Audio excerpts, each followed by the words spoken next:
Okay, so the last two videos, glycolysis and transition, were the first two stages of what we're going to collectively refer to as the process of aerobic cellular respiration. The third step here has multiple possible different names, three of which are listed here. You can call it the tricarboxylic acid cycle or TCA cycle. You can call it the citric acid cycle because it produces citric acid or citrate.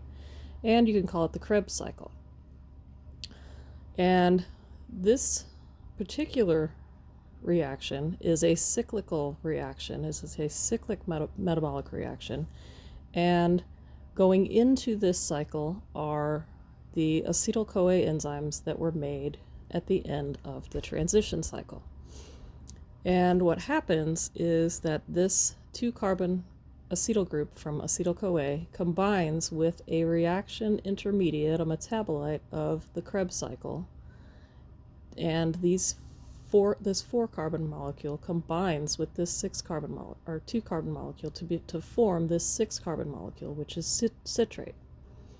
And when that happens, that coenzyme A is released so that it can go and be reused again for perhaps another transition cycle, or even for another one of the reactions in this cycle that we're not going to show you. So now you have this 6-carbon compound, citrate, and within a couple of steps in the Krebs cycle that are sort of combined here, what you're going to do is you're going to oxidize this 6-carbon compound to this 5-carbon compound. And when you do, one of its carbons are going to come off as carbon dioxide. And since you are oxidizing this, it's also losing protons and electrons. And those protons and electrons are going to be taken up by this electron carrier NAD, reducing it to NADH. A similar thing is going to happen to this 5-carbon compound. It's also going to be oxidized. It's also going to release one of its carbons as CO2.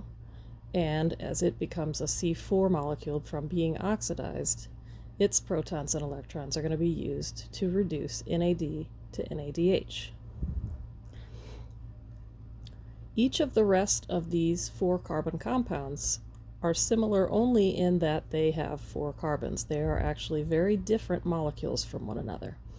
And so there are still a series of oxidation and reduction reactions happening here.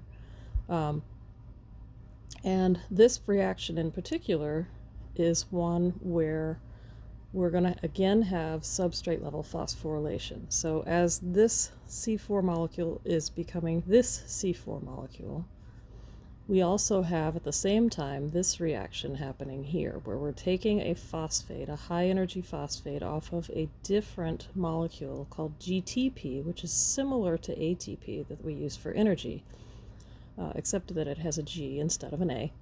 And we take its high energy phosphate off, leaving us with GDP, and then that high energy phosphate gets added to ADP to make ATP. So this is an organic compound, so that means that this process of combining ADP with this phosphate from GTP to make ATP is called substrate level phosphorylation. So substrate level phosphorylation also happens in the Krebs cycle. So now you have this 4-carbon compound, and it's going to be oxidized to give us yet another 4-carbon compound. And each one of these compounds can be used for different things by the cell. But as this 4-carbon compound gets oxidized to this one, it's going to provide the protons and electrons necessary to reduce FAD to FADH2.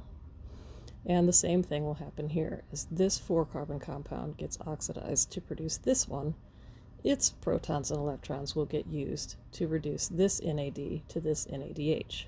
So that at the end of the Krebs cycle, you end up with multiple molecules of NADH, you end up with some FADH2, and you also end up with ATP. Now notice there is a big ×2 here. That's because in the end of transition, we produced 2 acetyl-CoA molecules, and each one of them can go through a single Krebs cycle. So when you go through to list the net products and net reactants of this reaction, you'll actually be listing it for 2 Krebs cycles, not just the one that's drawn here. So we'll do that in just a second. Okay, so in the Krebs cycle, the net reactants and net products are things that are going into and coming out of this cycle that weren't already present there. So things like acetyl-CoA are a reactant because they're going into the reaction. So we have acetyl-CoA going in, and we have 2 of them, remember, because we have 2 Krebs cycles. We also have NAD coming in, and we have 1, 2, 3 of them for 1 cycle times 2, so we have a total of 6 of those. We also have an ADP for each Krebs cycle, so if we multiply that by 2 Krebs cycles, we have 2 of those. And we also have FAD, which again, if we multiply by 2 Krebs cycles, we have 2 of those as well.